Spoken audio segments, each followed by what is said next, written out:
Work has always played a large role in defining who we are as humans, but there are times in which we strive to be as productive as possible.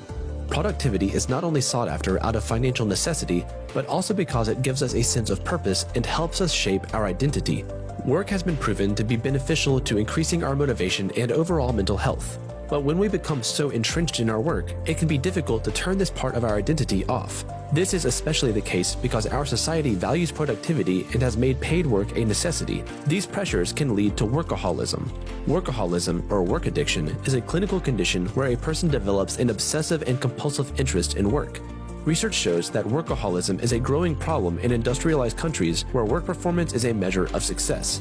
According to a recent study, work addiction is linked to poorer mental health. Furthermore, researchers have found that workaholism can be dangerous and even deadly. What may start as being busy with work all the time can progress to a loss of productivity and failed relationships. This can lead to workers being hospitalized from severe stress, which can eventually lead to death.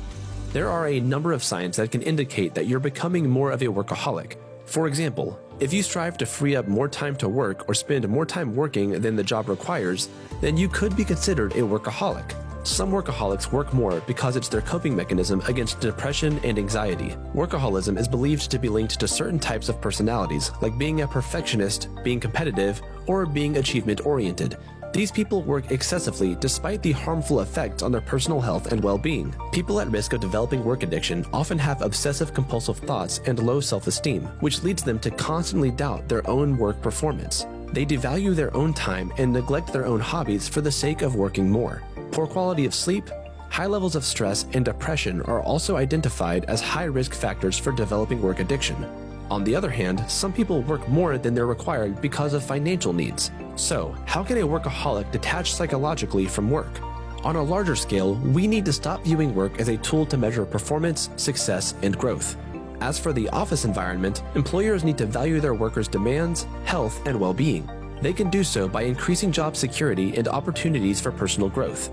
They can also reduce working hours in order to give their employees a chance to spend meaningful time with their families and loved ones. Overall, these strategies can actually result in a higher quality of work from employees.